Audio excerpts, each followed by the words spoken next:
à tous. Welcome everyone to our annual general meeting. My name is Dave Bennett and I am the Ottawa Branch President. I would like to start by acknowledging that the land on which the Ottawa Branch office is located is traditional unceded territory of the Algonquin and Anishinaabe people. I'm happy to advise you that 160 people registered to attend today's AGM, and this includes 9 board directors who will be attending today's meeting, and I want to introduce them. We have Harry Ruthnam, our treasurer, Hélène Bouteau, who's our secretary, and directors Christian Strump, Paul Bennett, Steve Chapman, Dan Napier, Leslie Laurie, and Sheila Tunningham, and yours truly. That's me. Before we continue, I will ask you to join me in a moment of silence dedicated to all the members who are no longer with us.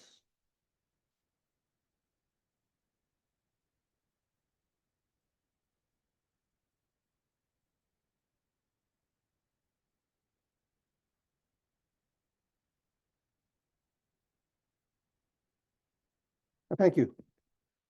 Now I would like to outline how we will deal with the regular business of the AGM. Last year, you asked us to change how we handle questions, and we have. This year, we will have a question and answer period after each item of business. You can type your questions into the Zoom Q&A box while we are discussing them. Or we call for a vote on one item, we will go to the Q&A box and read the questions out loud and do our best to answer them. You will be able to see the questions in the Q&A box, and if some are especially important to you, you can click on the thumbs up icon. If we run short of time, we will then focus on the questions with the most thumbs up.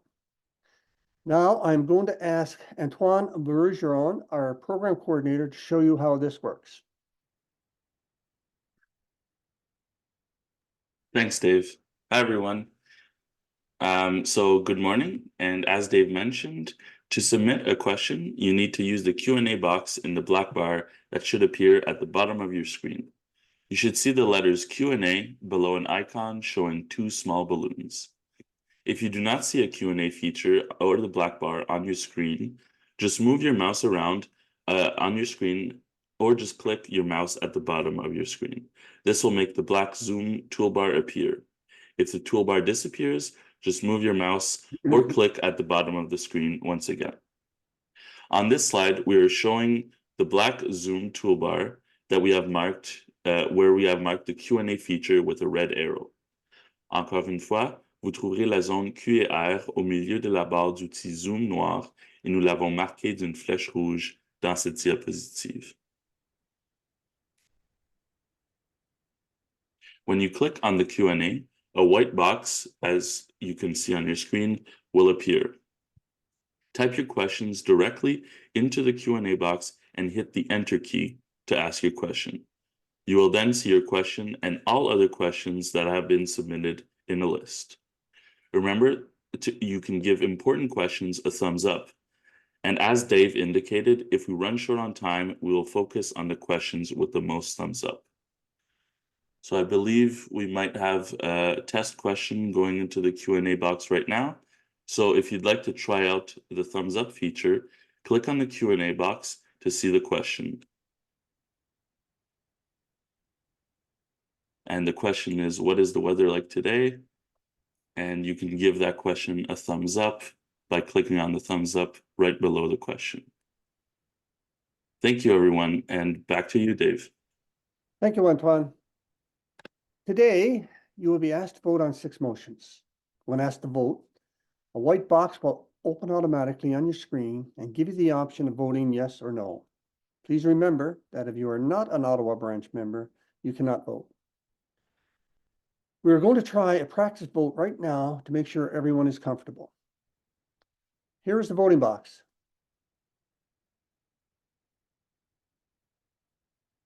We are asking you to vote yes or no in answer to the question. Do you have animals in your house as pets? Please vote now.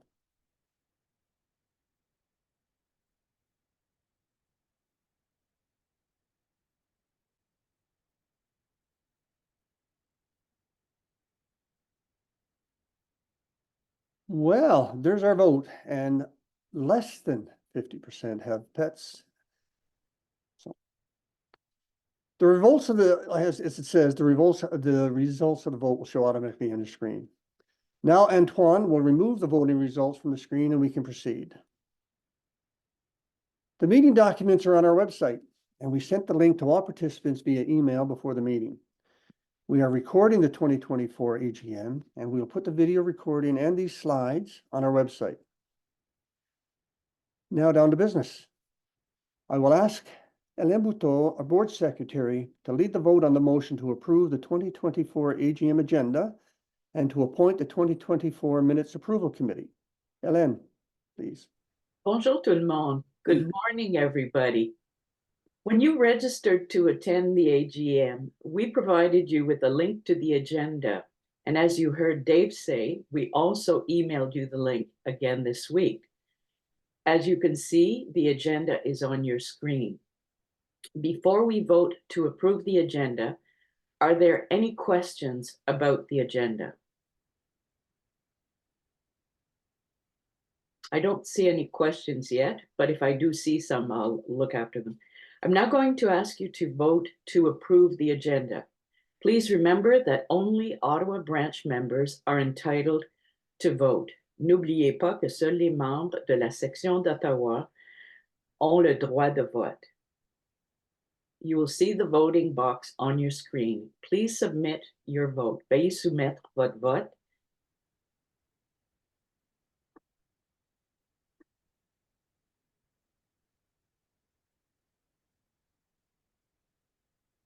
Nous allons entendre.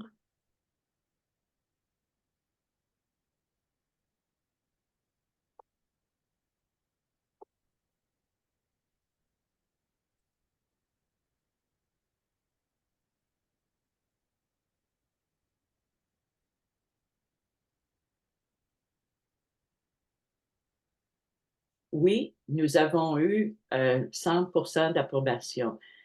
So the agenda is approved. Merci. Thank you.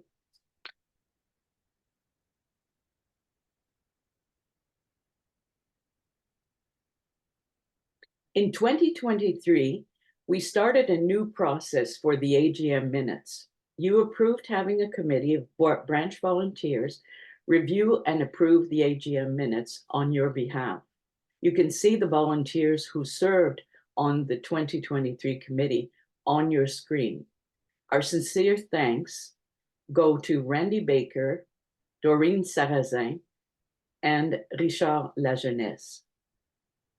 Since last year was a trial year, you also asked us to send out the draft 2023 minutes to all AGM attendees, but we received no comments. So going forward, we will just send the minutes directly to the committee. The approved 2023 AGM minutes have been available on our website, and you all received an electronic link to the AGM documents, including last year's minutes.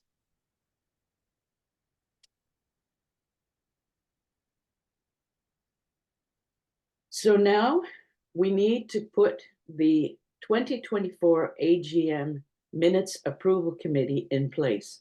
And the excellent news is that Randy, Doreen, and Richard have all volunteered to do this job for you again this year. But before I call a vote to approve the 2024 AGM minutes committee, are there any questions?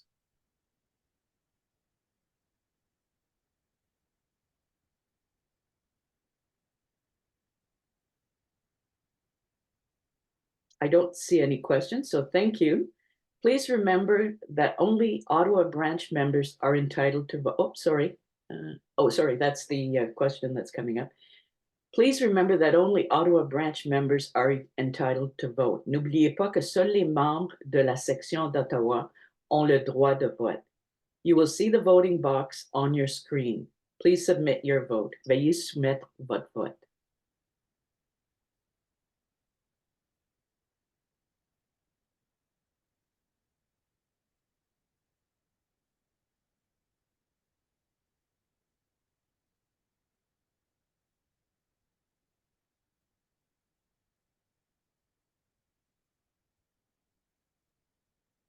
We do have a question. I'll go back to the question. It was approved. The minutes were approved. And I will go back to the question. Do we not have to approve the AGM minutes at the AGM? Oh, okay. Linda has answered the question. See if there's anything else. Okay, that's it.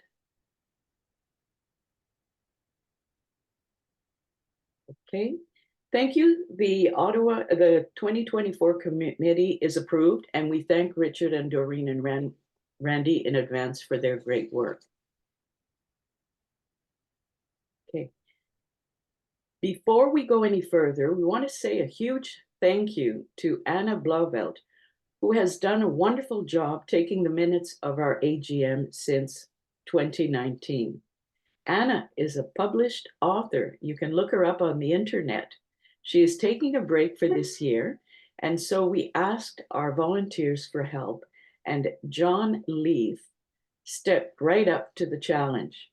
John has years of experience as legal counsel at the Department of Justice, and we are very grateful that he agreed to do this for us this year. Fortunately, we tape our AGMs, so our minute takers can always review the tape, and our members can review the tape too, because this will all be stored on our website.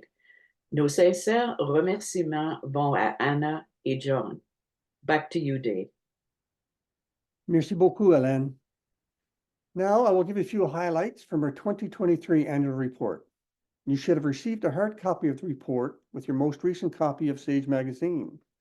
We also posted the report on our website with the other AGM documents, and it has been available to you electronically. We hope you are impressed with all the hard work that has gone on at the branch this year.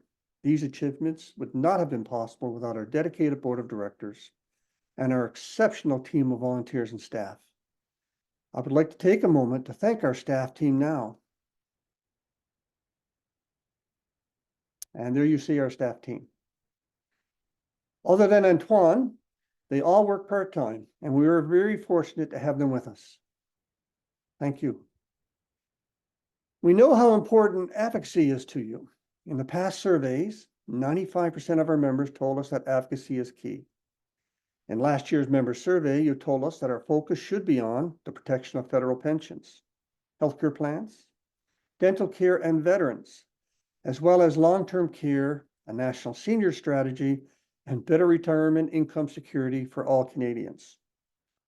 Last summer, we highlighted your concerns about long-term care and senior health care funding when we met 4 of the provincial candidates in the Kanata-Carleton by-election. We asked the candidates what they would do about these issues if elected. We posted the minutes from these meetings on our website, and we sent them to our members in Kanata-Carleton to better inform themselves before heading to the polls. We are all, actually, it was very interesting. It was one of our members that actually got elected. That's actually really good news. We're also happy to work on advocacy with Cornwall and District Branch and their volunteers, including the branch president, Veronica Breton, and Vice President Claude Bourget. The goal was to help them prepare for REACH 338 meetings with their local MPs. REACH 338 is the association strategy to help build strong connections with all MPs across Canada. Over the years, we have developed various tools to focus REACH 338 members on key senior issues. And we were happy to share these tools with Veronica and Claude, who are pictured here, and with their team. Another critical function of the Ottawa branch is to build a strong cooperative relationships with other seniors organizations in our community. Ottawa branch has a special committee, the Branch Community Liaison Committee, dedicated to this function.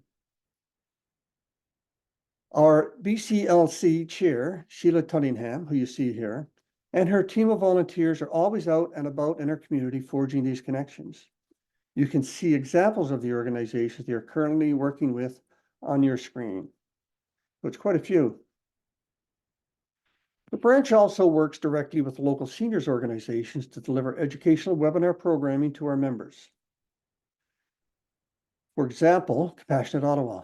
And speaking of our educational program, Sheila and her team also deliver the Neighbors Helping Neighbors initiative, the Ottawa Branch signature program to promote and teach caregiver respite. Originally developed by the Victorian Order of Nurses, Neighbors Helping Neighbors has put the Ottawa branch on the map locally, and we are very grateful. And the great work that the BCLC are doing, I should note that Veronica, the president of the Cornwall branch, now attends the meetings because she's very interested in creating something very similar at the Cornwall branch. As you can see on your screen, Ottawa branch has been very active with its webinar program and again this year. And our members responded enthusiastically with great attendance and positive post-webinar evaluations. Over 2,500 members and their guests attended our 44 webinars in 2023. This includes 360 people who attended our first mega webinar on dementia prevention with Dr. Antoine Hakim for the University of Ottawa Brain and Mind Research Initiative. Your response was so enthusiastic that you broke our Zoom license, and we had to get a much bigger one. But our board had no problems approving that expense.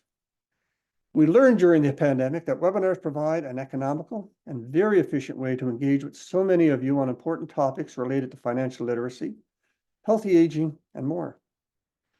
For example, this year, our Vice President, Denis Lavoie, helped us tremendously by giving a presentation on long-distance walking to Santiago de Compostela and in Quebec.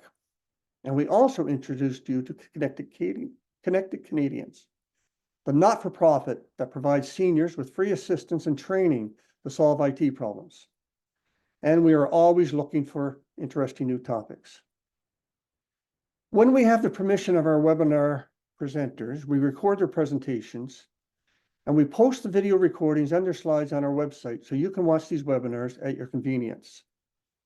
To assist you this year, we created a new section on our website, essentially a video library so that you and your guests can find them easily.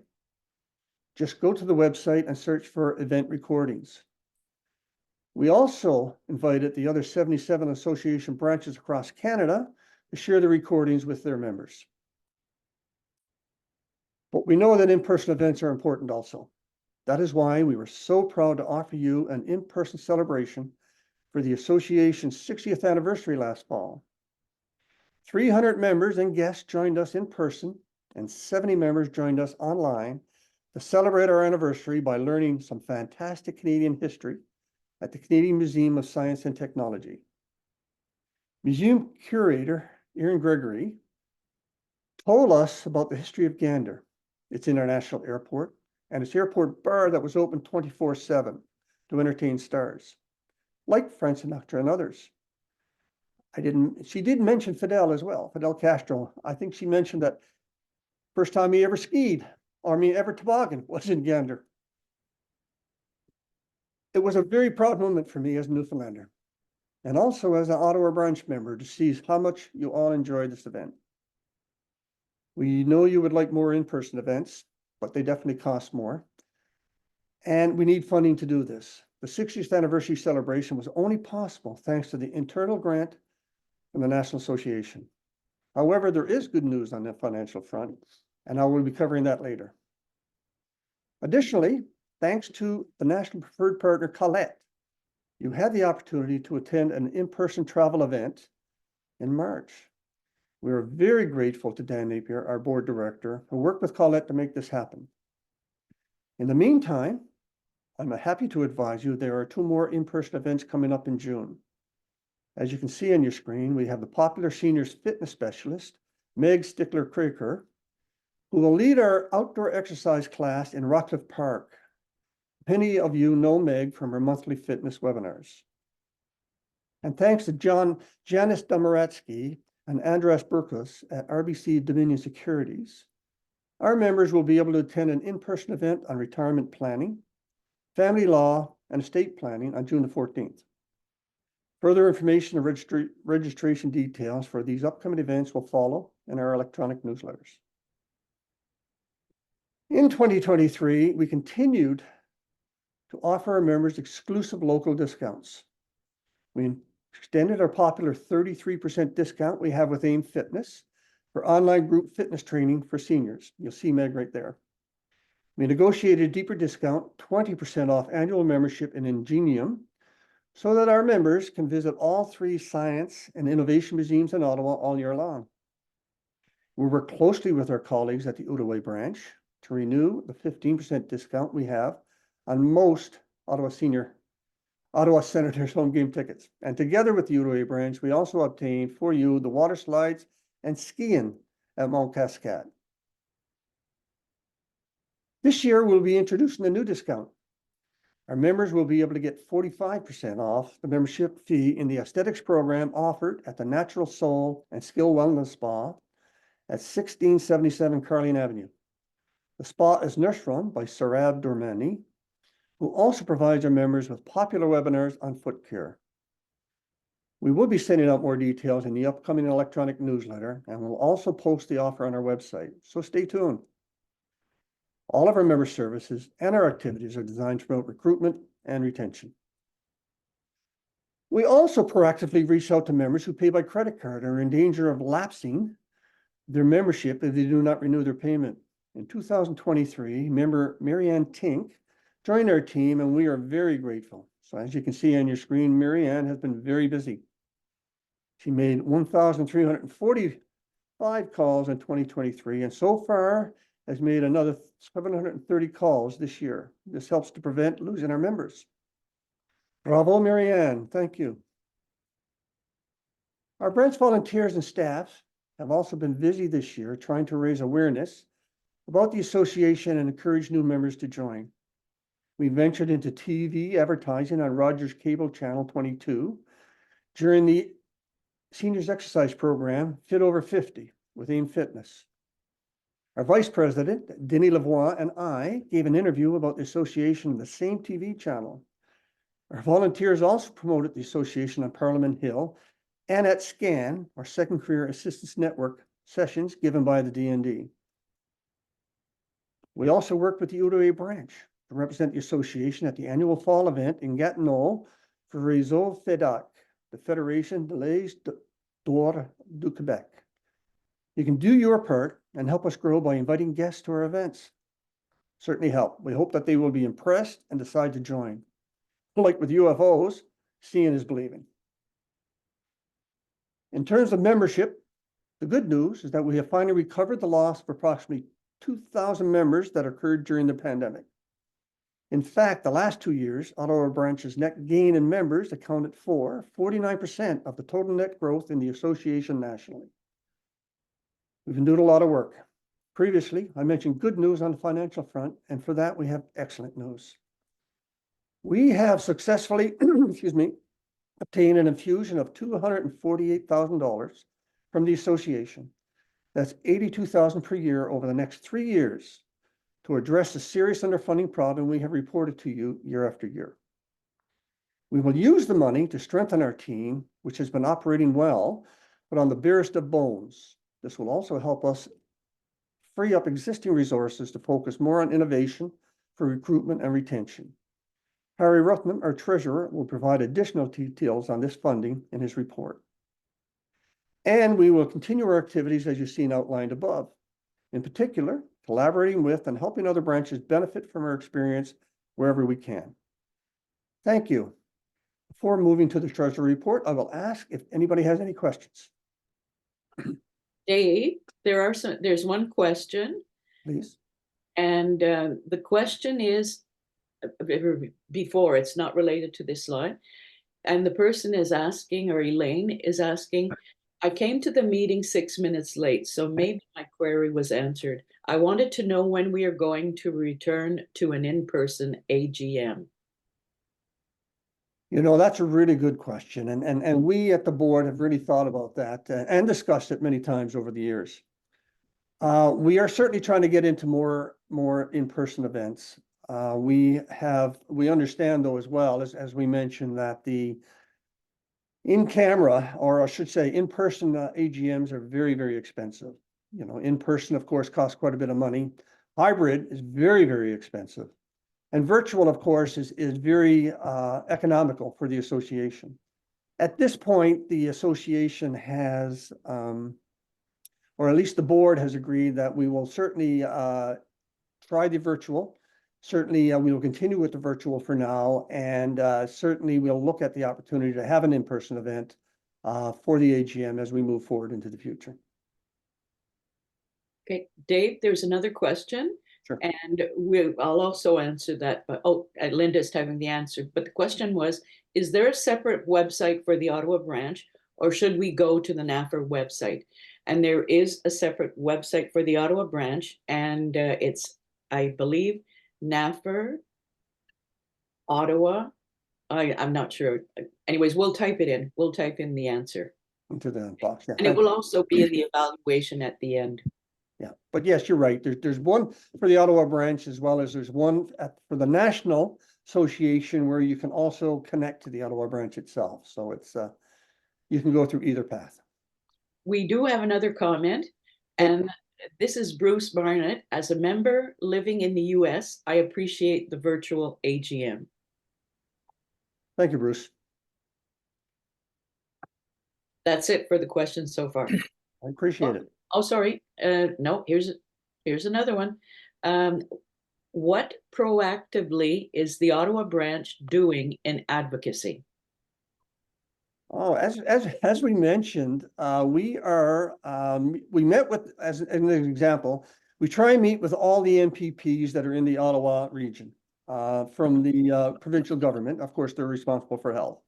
We did meet with 4 of them, as they say, in the last by-election, and during every election, we try and meet with them all the candidates, actually, just to sort of get our message across and find out their sort of positions. We also, as part of Reach 338, as I mentioned earlier, the National Initiative on Advocacy, we basically assist National in meeting with all of the MPs locally or regionally.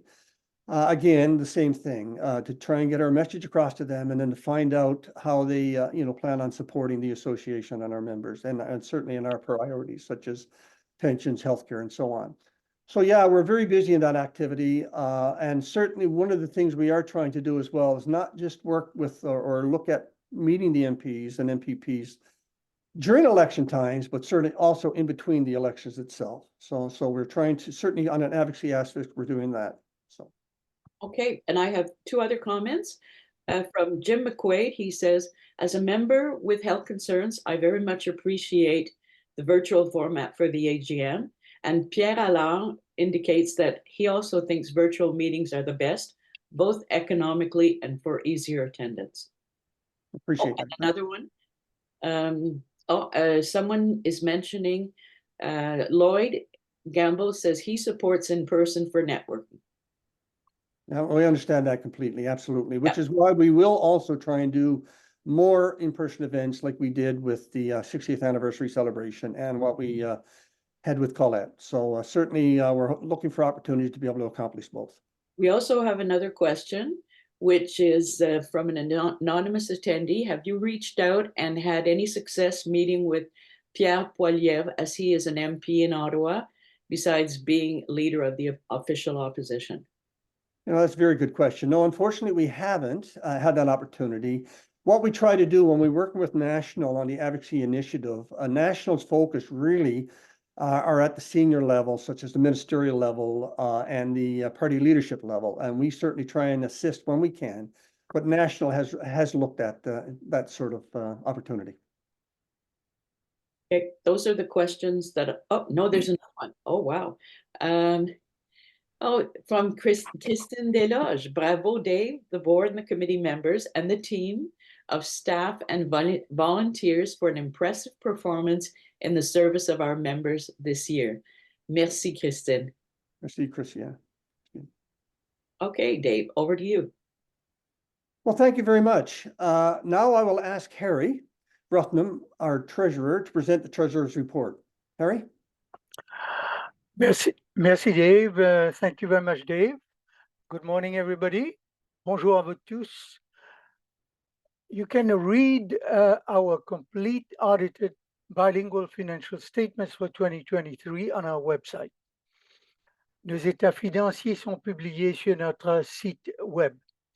Our office has sent several emails to all AGM participants with a link to the website.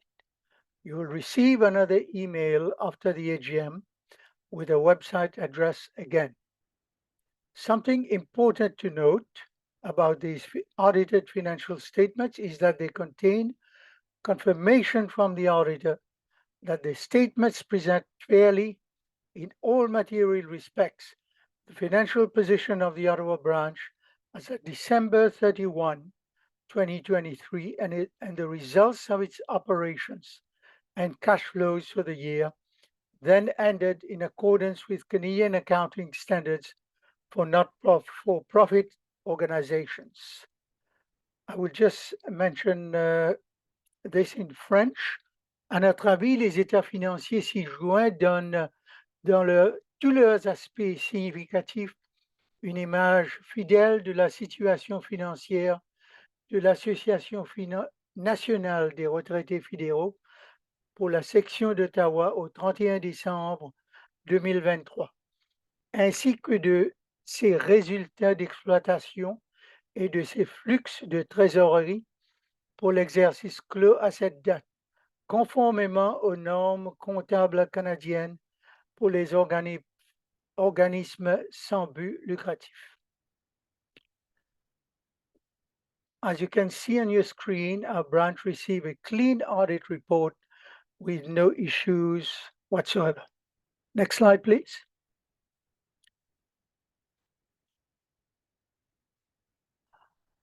This slide represents the audited statement of the branch revenues and expenses for 2023.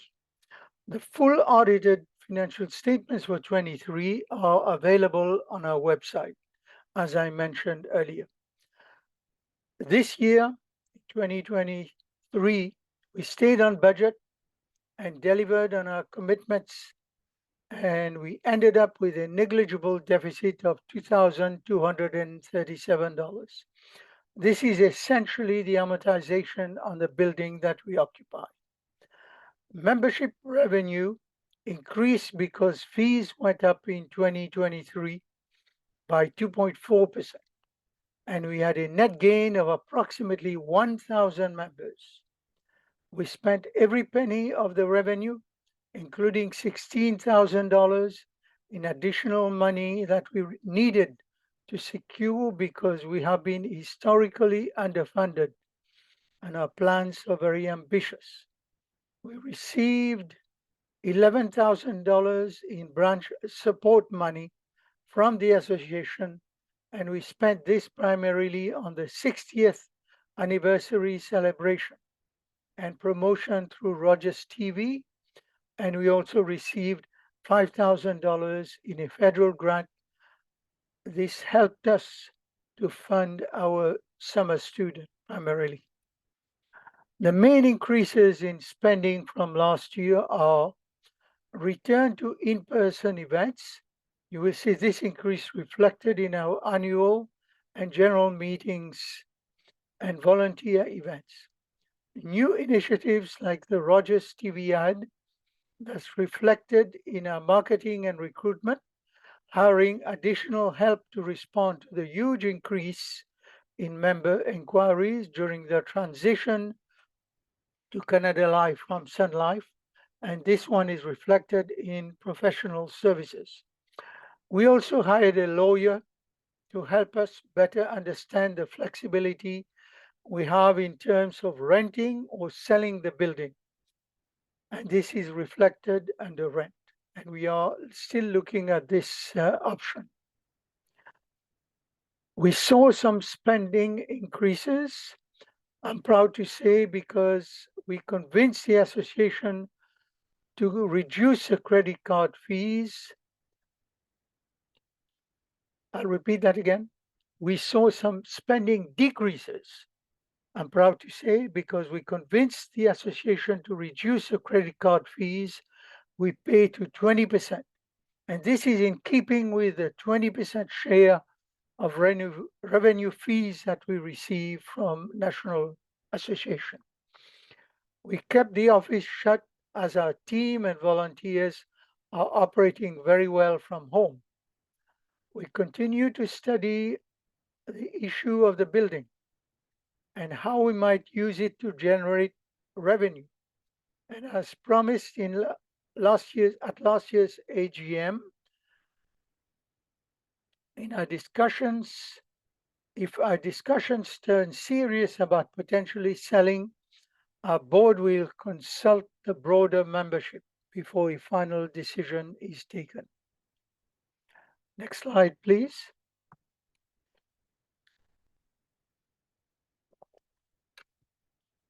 Now I will move the third motion for today to attest that the 2023 audited financial statements for the Ottawa branch, which show a deficit of $2,237, have been presented to the members. But first, I would like to ask if there are any questions before we vote. Harry, I have a couple of questions. Yes. So one question is, are disagreements with management among management or between the auditors and management? No, in fact, we had a very clean auditor opinion and the management representation letter, which reflects primarily the comments from the auditors to management, indicating there were no disagreements whatsoever during the 2023 audit. So again, it's a clean management rep letter, just like we had a clean audit opinion from the auditors. Okay, another question. Are the membership trends following retirement level trends? In other words, are retirement numbers rising or falling? And are memberships following within an acceptable range those trends? Now, I'm not sure if it would be a question here or a general question. I think that's a general question, and all I can indicate is that our membership has been increasing steadily over 2023. And in 2023, I believe we had more than 1,000 members join us or rejoin us as a result of an initiative to phone members who had a membership with us and had forgotten to renew their membership. But maybe later Linda can explain whether the membership is following, our membership increase is following the trend in retirement increases. Okay, we have another question from Elaine Vininsky. What does it cost the branch to process membership fee checks? Oh, that's a very good question. This national does all the collection of the fees, including the visa payments, and then they remit to us 20% of the fees that they've received. And then we get charged an amount for the visa fees that Visa charges national and all other merchants universally. Okay. And I can jump in here, Harry. It's Linda Yeah. Barber, your branch manager. A couple of years ago, they centralized all of the fee collection and processing at the national office. So the branch itself does not take in any fees and does not incur any fee processing costs. And on the item about retirement trends, we are concerned that we might have hit a plateau with all the members who've come back now. As Dave told you, we lost 2,000 during the pandemic, and now we're back to where we were. And there are more and more people retiring. So somehow we have to make a dent in that market of new retirees to get them to join. And you can help by talking up the association wherever you can. And of course, by bringing guests to our webinars. Last point, I promise, and then I'll jump off again. You'll have a chance to give us your opinion on the AGM and how you'd like to have it held. And you'll note the costs associated in the evaluation form that you'll get as soon as you sign out from the webinar. Thank you. Okay, thank you, Linda. The next question, as we rent our NAFR office space, this is from Glennis Pike, as we rent our NAFR office space, which along with the tenant expenses is budgeted to cost $25,000 a year in 2024, to what extent are they used, or is the space used? If the space is no longer needed, should we find smaller and cheaper space? And this has already been mentioned in the report. Yes, this is a very good question again. The board is grappling with this question, and we have studied the issue. And I can't say when the decision will be taken, but we are studying the issue of the building. What we do with it, you're right that the occupancy costs amount to roughly $25,000 a year. That includes the rent, City of Ottawa taxes, maintenance, hydro and heat and so on, especially heat during the winter months. So we have not made any decision on it. And when a decision is made by the board, we will come back to the membership for a decision on the building. Okay, I have another question, Diane Dufresne, and part of it you've already answered, but I'll read all of the question. How will you address the deficit? Any plans, whoops, the questions are moving. Any plans in the coming year to increase the income? And when will you consult the membership on the possible selling of property? If the property is sold, will you be leasing accommodations? So there are different questions in there. Do you want me to read them over again? Yeah, well, I'll memorize them and I'll try to unpack them one by one. Okay, so The, how will the you? first one deals with the deficit, Ellen. Yes, it does. Okay. You will see that the cash flow deficit is only $50. And when we amortize the building, then we had a deficit of $2,237. So the deficit is minimal. I would call that a break-even point that we have operated in 2023. The second one dealt with the building. Ellen? Yes, any Okay. plans in the coming year to increase the income? And then the other one is, when will you consult the membership on the possible selling of property? If the property is sold, will you be leasing accommodations? Yeah. To be able to generate revenue from the building, we would have to undertake some significant repairs, especially to deal with the health and safety issues. As you know, the building has been shut since March of 2020 when the pandemic was declared, and we haven't used it since. It's only used now for storage. And the building where we are located, our next door neighbor is a construction company, runs a construction company. So we have our staff has borne some, they've had to bear smoke and a lot of disruption from the neighbors next door. So if we want to rent the building, we would have to look at how we address the health and safety issues of the building before we would even think about renting the building or selling it. So if we do decide to sell, or if the board decides that the building should be sold, then once a decision is taken by the board, we will come back to the membership for to consult the membership on that decision. Okay, thank you, Harry. That's all I have now. We Okay. do have some other questions and comments, but we'll address them later. Okay, thank you. Now we will proceed with the vote on the financial statements. Please remember that only Ottawa branch members are eligible to vote. When you see the voting box on your screen giving you the option to vote yes or no, please submit your vote. Thank you.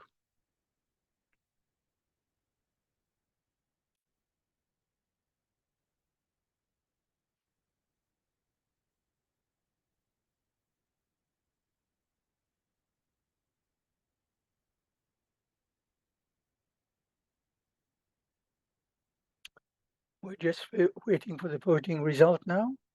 On attend les résultats du vote.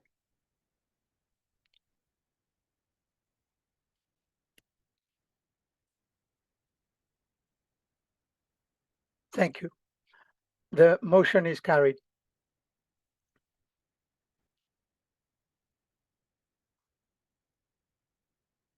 Yes.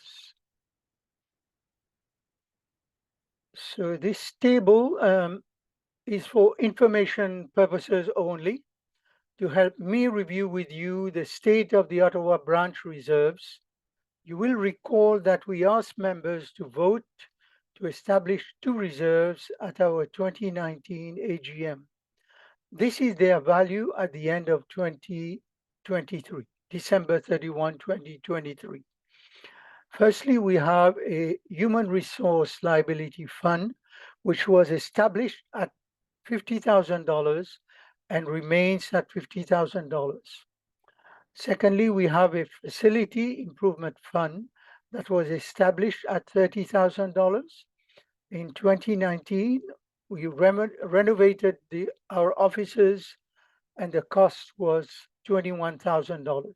So we have roughly $9,000 left in that reserve fund. The money that we have in unrestricted unallocated equity decreased by $50 this year because of the small deficit that we incurred. The combined total of our total allocated reserves and unallocated equity at the end of 2023 was $129,229. Ideally, we would like to have at least 1 year's worth of operating expenses, and that amounts to approximately $290,000 in the bank, and we regard this as a recommended risk management best practice. And as you can see, we are currently spending every penny serving the existing members and recruiting new ones. Next slide, please.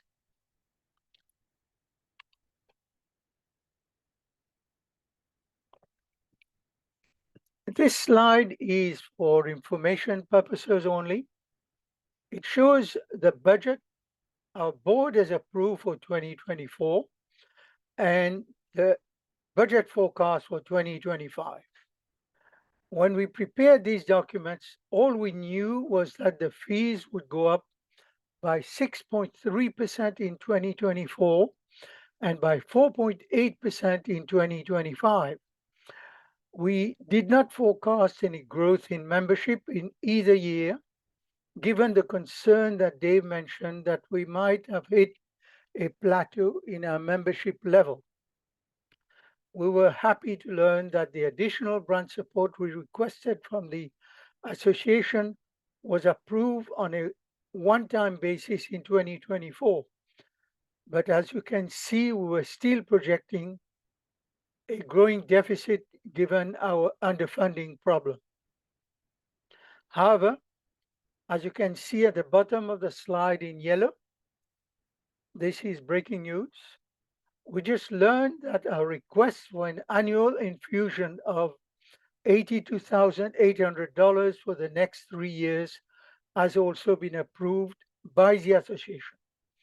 This is a culmination of work, years of work, dating back to 2018. We have finally won recognition of the fact that Ottawa Branch needs more revenue because we serve the largest member population in the association, and we are responsible for the lion's share, roughly 49% of the membership growth across the association. The funding infusion will wipe out the projected deficits, and we will use it to strengthen our team and free up funds for experimentation and innovation on recruitment and retention. This increased funding will be reflected in our financial statements for 2024 and moving forward. But for now, I hope you will join me in congratulating everyone at the branch, past and present, in this tremendous achievement. Our staff has worked very, very hard for us to be able to achieve this. Next slide, please. Now, this slide reflects the auditors for 2024. In 2021, the Ottawa branch invited bids from 3 firms of auditors, and that included the Fruin Group. And the Fruin Group continued to impress us with the quality of their work and delivering the audited financial statements to us on a very timely basis. As you know, the auditors and the accountants have a very busy time during the period when we have to prepare our financial statements. Nous avons choisi de continuer avec le cabinet Fruin en fonction de leur qualification, de leur expérience de travail dans le secteur sans but lucratif et évidemment le prix qu'ils chargent. The Ottawa branch therefore recommends that the Fruin Group continues to provide audit services for the Ottawa branch in 2024. Nous recommandons de continuer avec le cabinet Fruin comme auditeur pour l'année 2024. Next slide, please. This motion is moved by myself and seconded by Steve Chapman. That is to appoint the Fruin Group as auditor for the Ottawa branch for 2024. Renouveler le mandat du cabinet Fruin, comptable agréé, comme vérificateur de la section d'Ottawa pour l'exercice 2024. La motion est présentée par moi-même et appuyée par Steve Chapman. Now I'm going to ask you to vote on our fourth motion for today to appoint the Fruin Group to continue as the auditor for the Ottawa branch for 2024. But first, are there any questions before we vote? Est-ce que vous avez des questions avant le vote?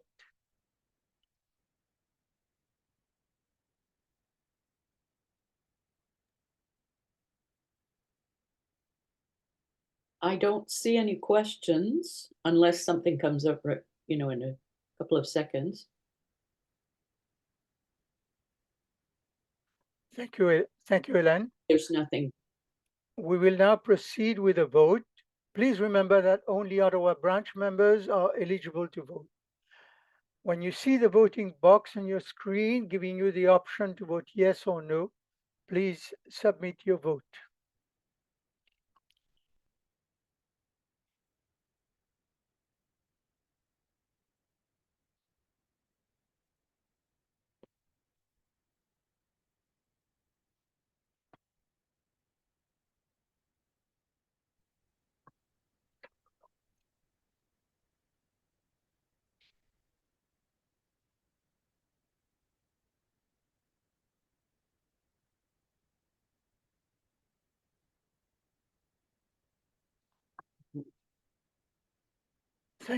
Thank you very much. Merci beaucoup. La motion est votée. The motion is carried. Harry, just to Yes. mention that the motion is carried at 100%. Oh, yes. Yeah, I'm reading the characters very small here. Yes, the motion is carried at 100%. Thank you very, very much for this vote of confidence. Now I will turn the meeting back to Dave. Merci beaucoup pour votre attention. Thank you, Harry, for that excellent report.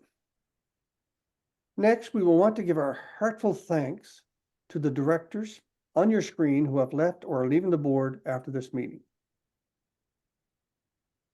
We thank these individuals sincerely for the enthusiasm and support, for the generosity with their spirit and their time, and for the dedication to helping the Ottawa branch thrive and grow. Now, as you may have noticed, I'm also leaving, and so is our Vice President, Denis Lavoie. We have enjoyed our time on the board very much. I'm certainly going to miss it.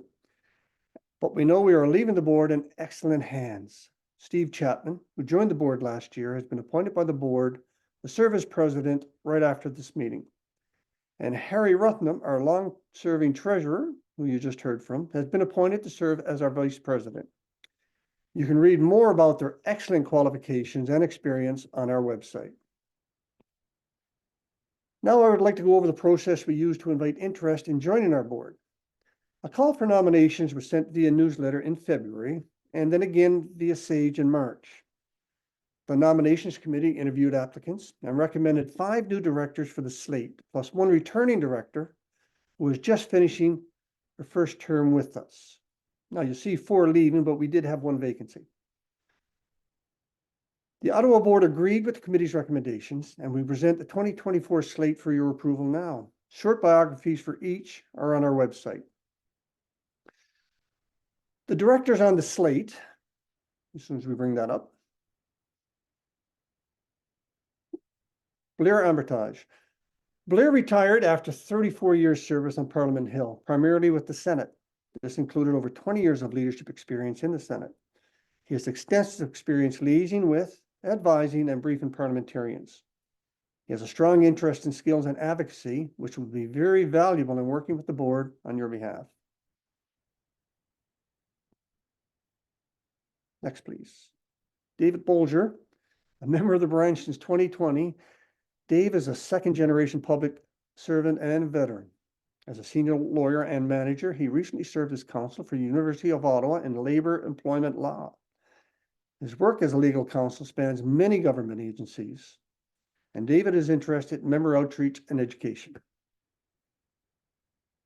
Next, please.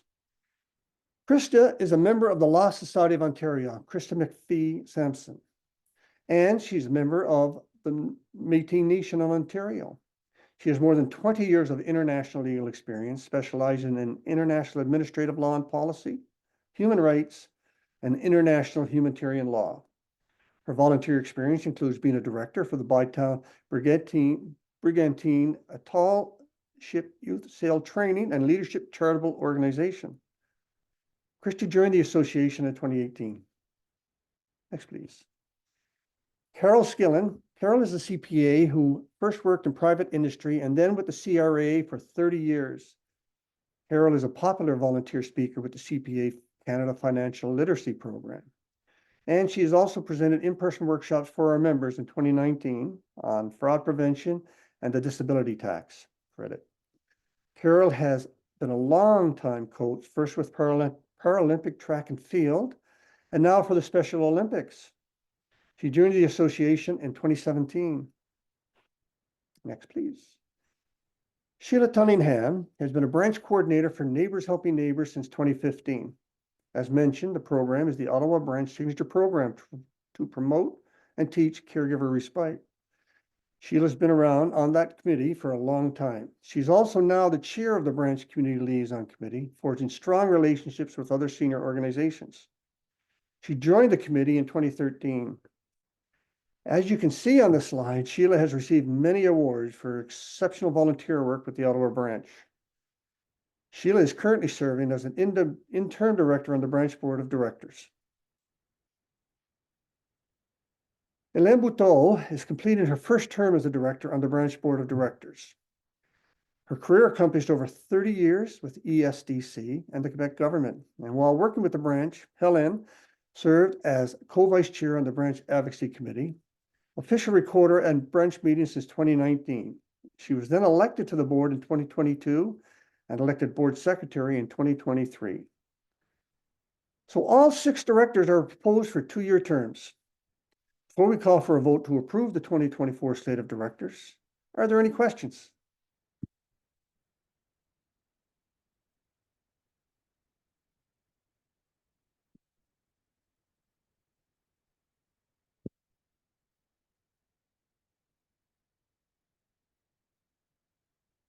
Seeing or hearing none, I want to thank you. And the motion to approve the slate of directors for 2024 to 2026 is moved by Steve Chapman and seconded by Harry Ruffman.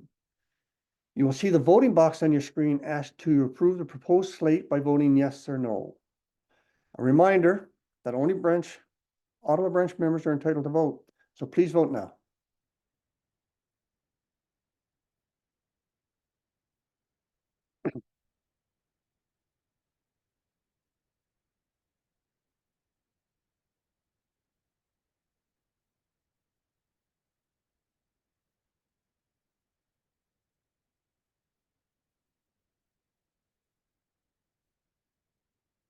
Unanimous, 100%.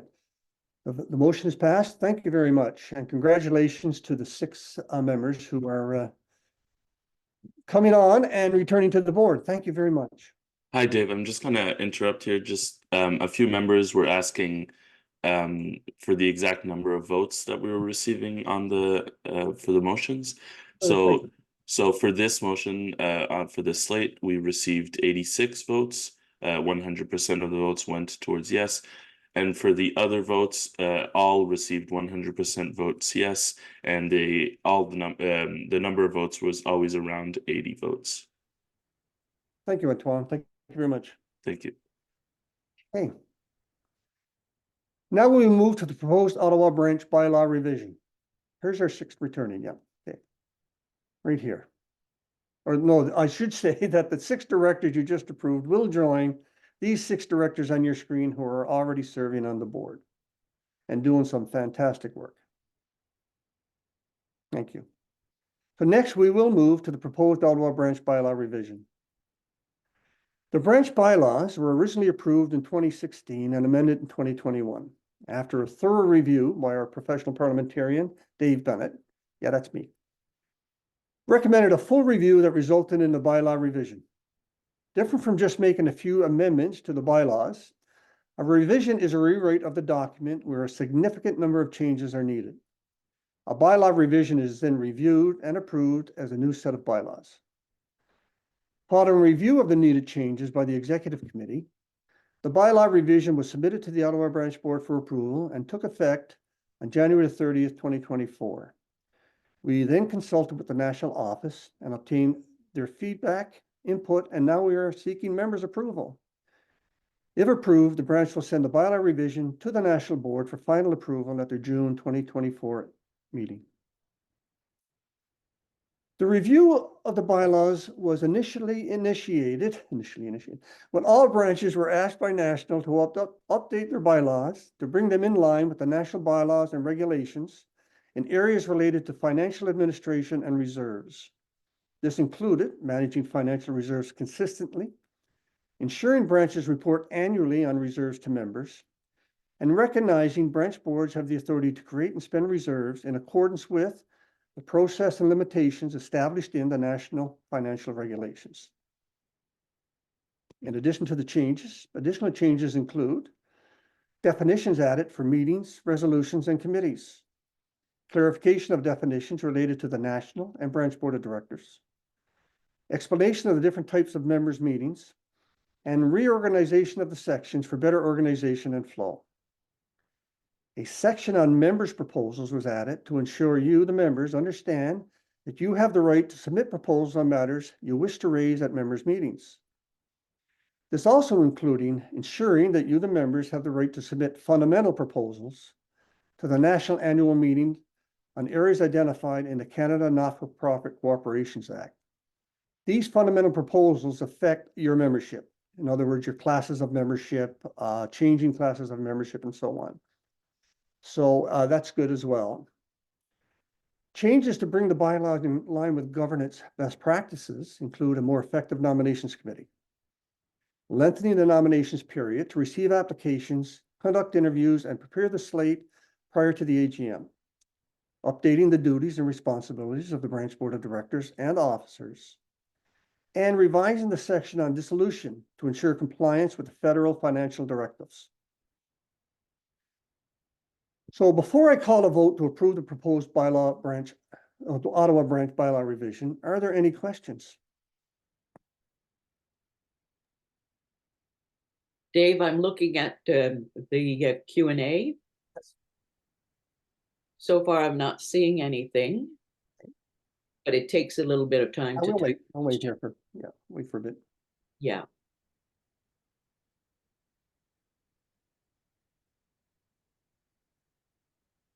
While we're waiting for the questions, so you're aware, the Ottawa branch, as well as any association, including the national branch, are governed by, have governing documents by which they're governed. And these include the Act, followed by articles, certainly at the national level, and for the branches includes the branch bylaws, which are approved by the members. So that's really your direction to the branch board on how to effectively manage and how you like to see them manage the organization. Ellen, any questions yet? I don't see any questions. Okay, so seeing none, we will move on to the vote. The motion to approve the Ottawa Branch bylaw revision is moved by Steve Chapman and seconded by Harry Ruffman. You will see the voting box on your screen to approve the proposed Ottawa Branch bylaws by voting yes or no. Please vote now. And a reminder that only Ottawa Branch members are entitled to vote.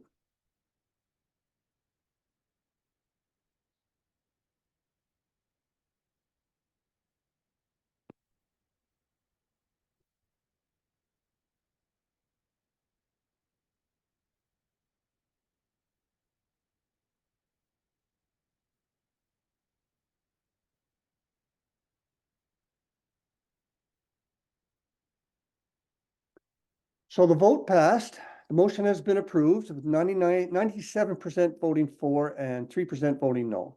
So I do thank you for your participation and for voting on the new bylaws. We'll move on. Next, let's move to a very important part of business, one that recognizes the volunteers who have helped to make this branch so successful. This year, we are honoring 2 exceptional Ottawa Branch volunteers with the Branch President Commendations Award, who have truly shown us what it means to support our community.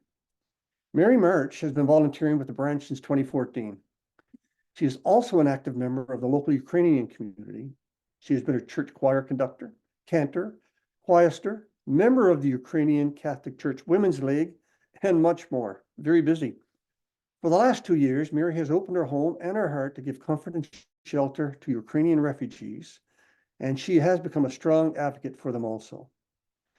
Mary, allow me to thank you on behalf of our community and of our branch. Now I am going to try my best and thank you in Ukrainian. Duja dialku you, Mary. Terry Singh also started volunteering with us in 2014, and over the years, Terry served on practically every committee we had. He was an excellent ambassador for our branch in the community and forged meaningful relationships with us, with City Hall, local MPs, the Council on Aging, and many other senior organizations.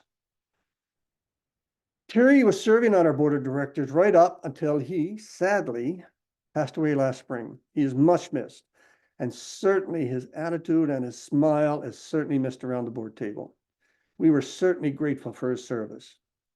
We are also thankful that Cleo Harvey, Terry's widow, has stayed connected with us. Both Mary and Cleo will be receiving the branch president's commendations we sent out this morning. This year, we also have co-recipients of the Stephen Troy Volunteer of the Year Award, and they are Sam and Utra Bergava, as you see on the screen. Sam and Utra joined our association in 2012, and recently they have provided us with wonderful suggestions for webinars, and they have introduced us to tremendous speakers. It was Sam and Utra who convinced Dr. Antoine Akin from the University of Ottawa to do the webinar for us on dementia prevention last fall. By the way, that's the one that broke our Zoom license.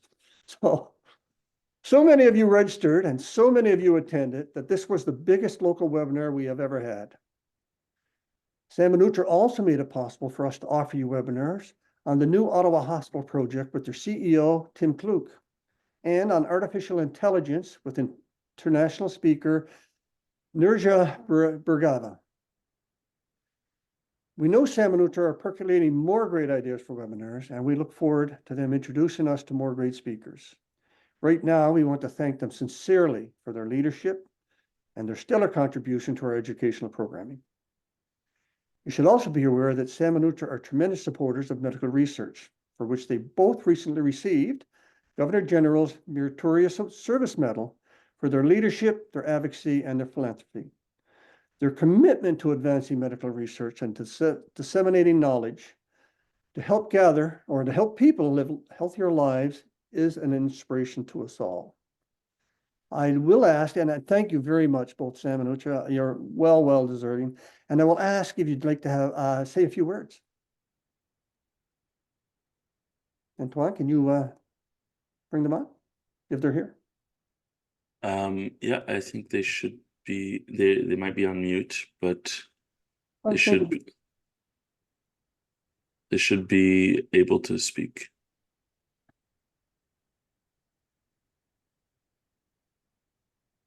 Sam, Ucha, can you hear us?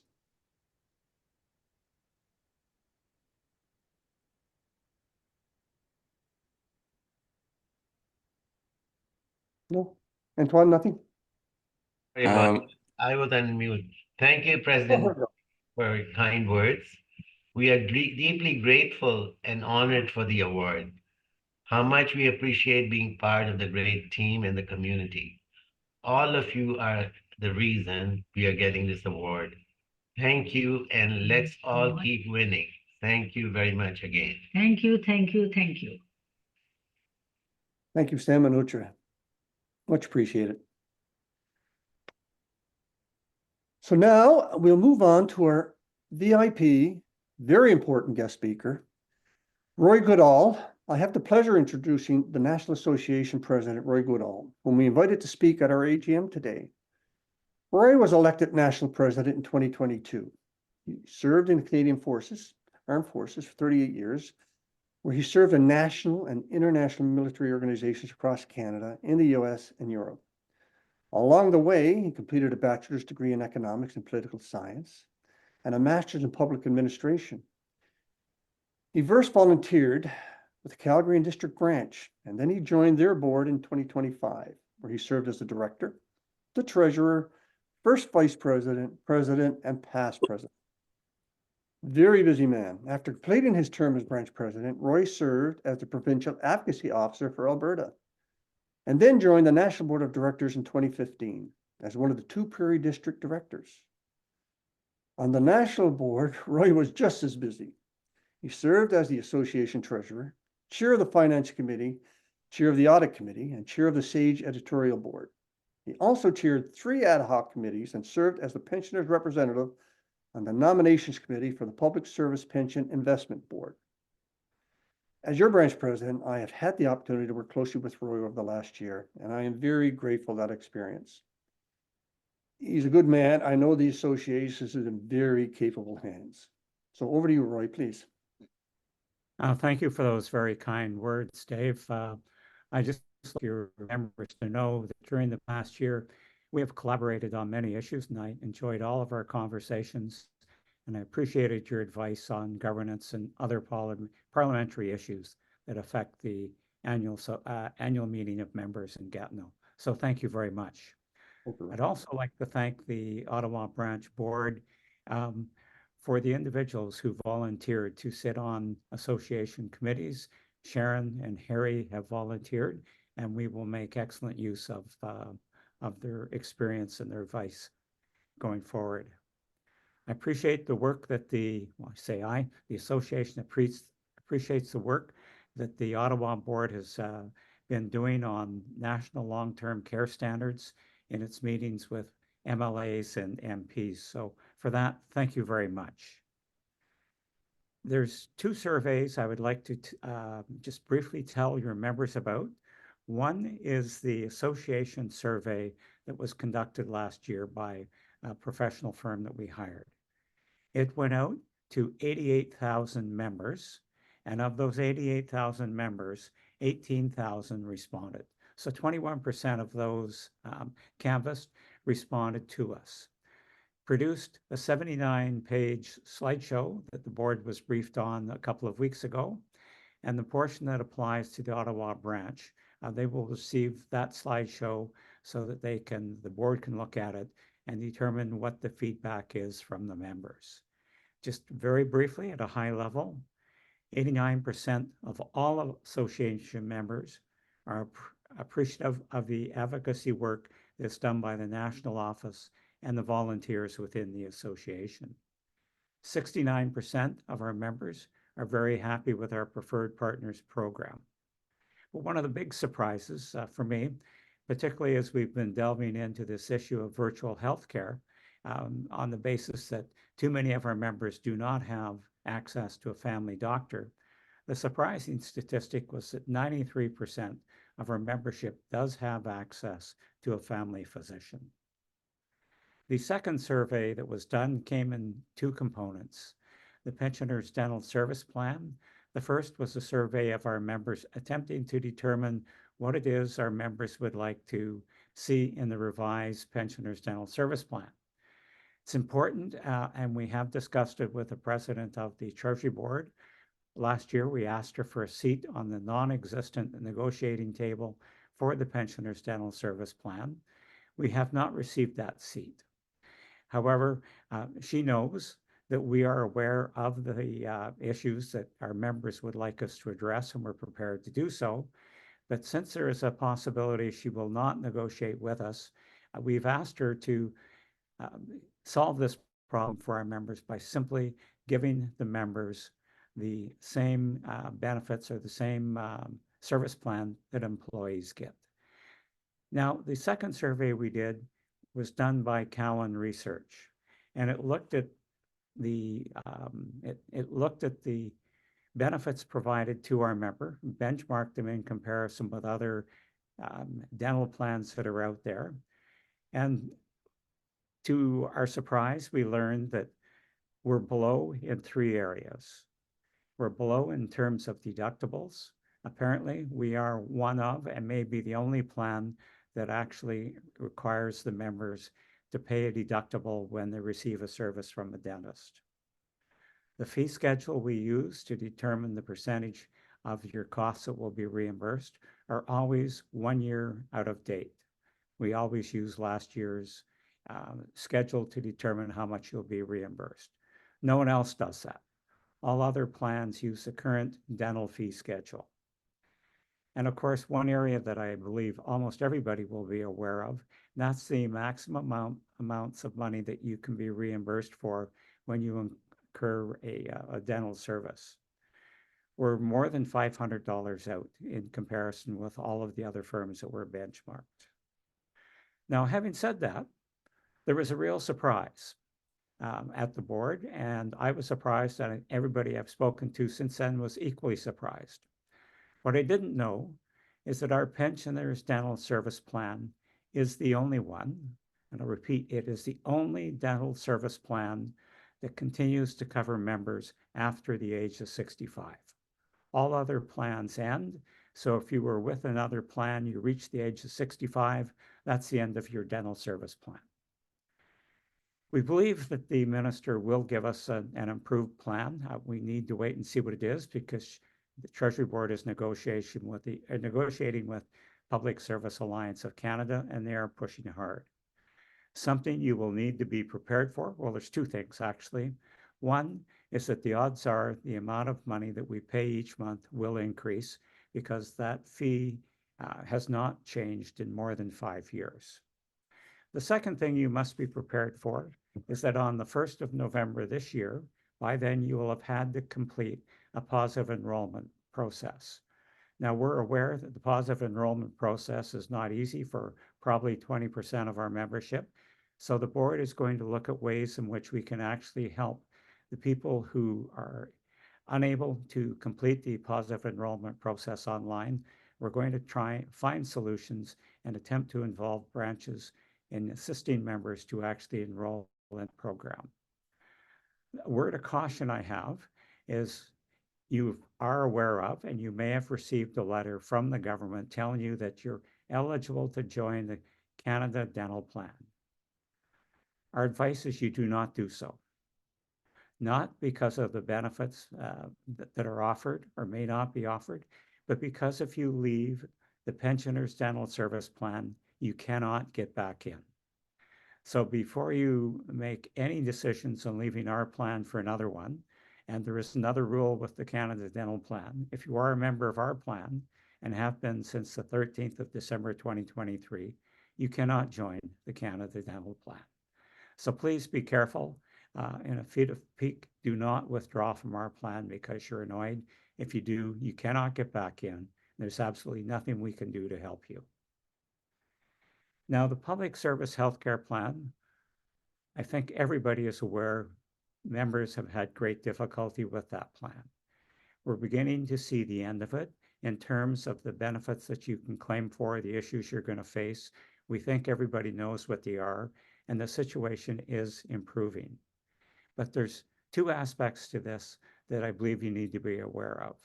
First, in terms of the items you're reimbursed for, that part of the plan was negotiated by the association, negotiated by the unions, and by the employer.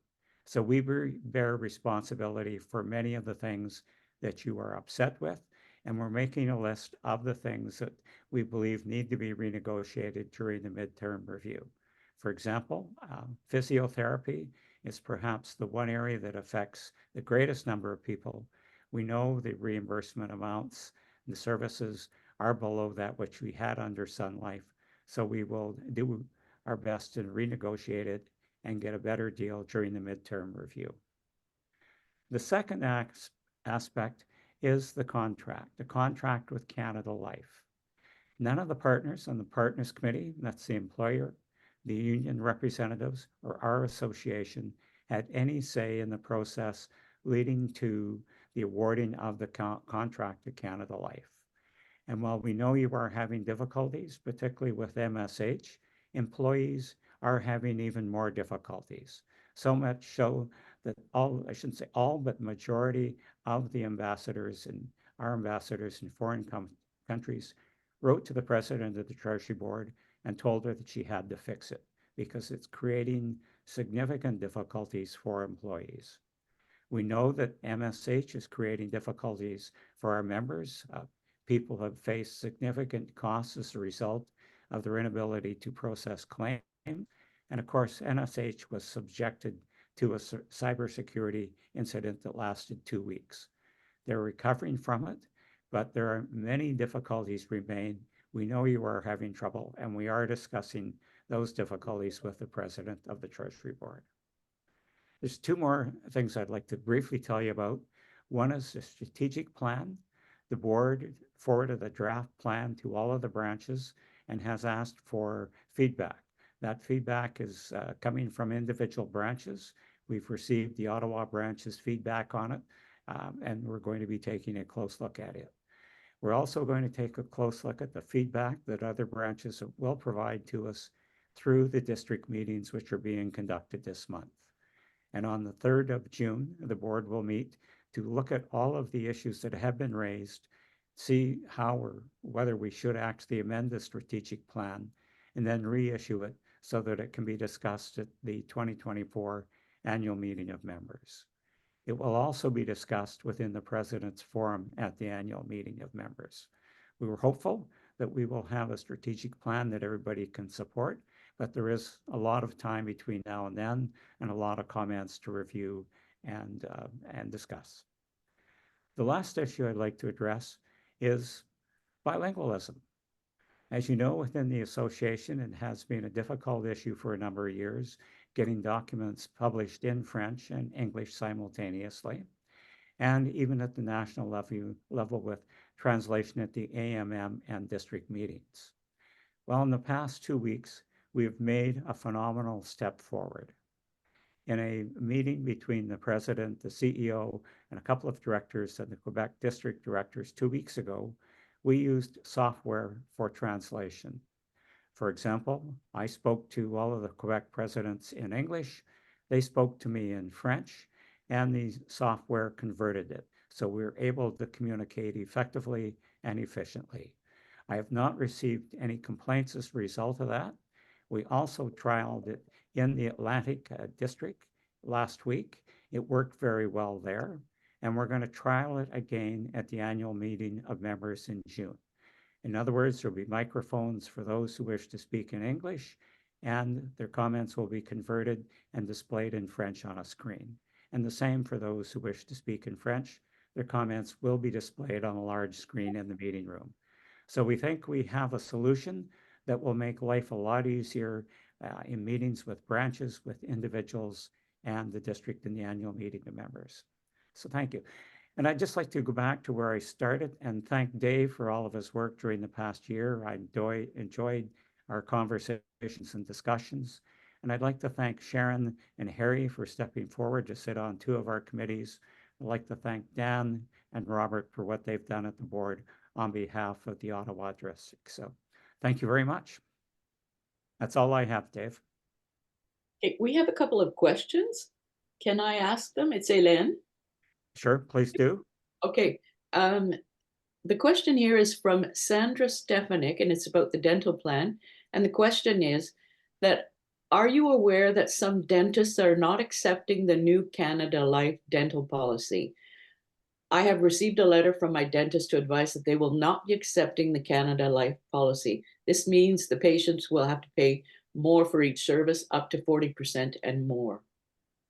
We are aware of that. From the feedback that I've received, I think the situation is a little worse than being portrayed.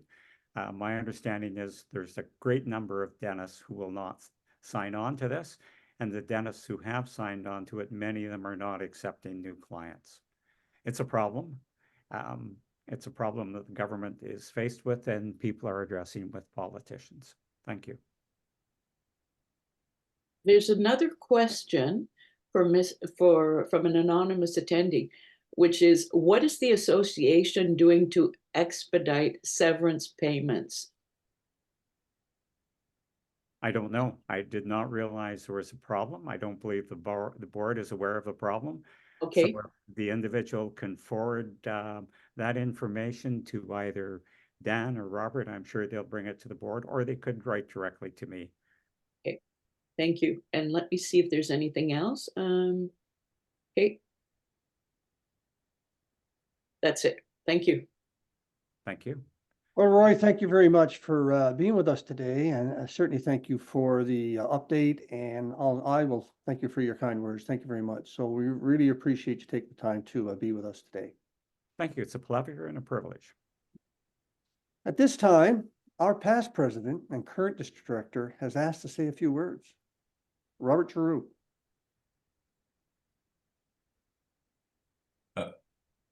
Hello, everyone. I hope I'm on. You are. Okay. Hello, everyone. Bonjour tout le monde.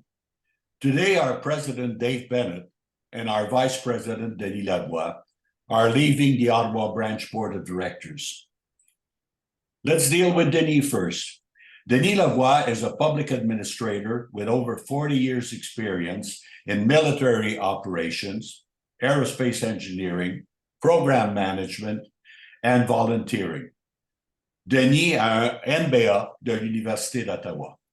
Il s'est joint à notre CA en 2021 et depuis, nous avons bénéficié de son expérience et de son expertise. We have benefited from Denis' varied interests, not only as he led the development of our educational programming for the last 3 years, especially our flagship webinar programming. He has hosted many of our webinars himself. Denis a également présenté un webinaire sur la marche longue distance basé sur ses expériences à Saint-Jacques-de-Compostelle et au Québec. Denis' attitude has always been, why don't we try this or that?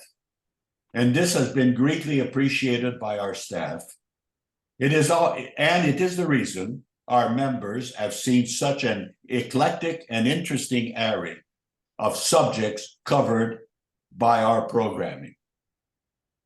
We will miss you, Denis, but we will retain that terrific attitude.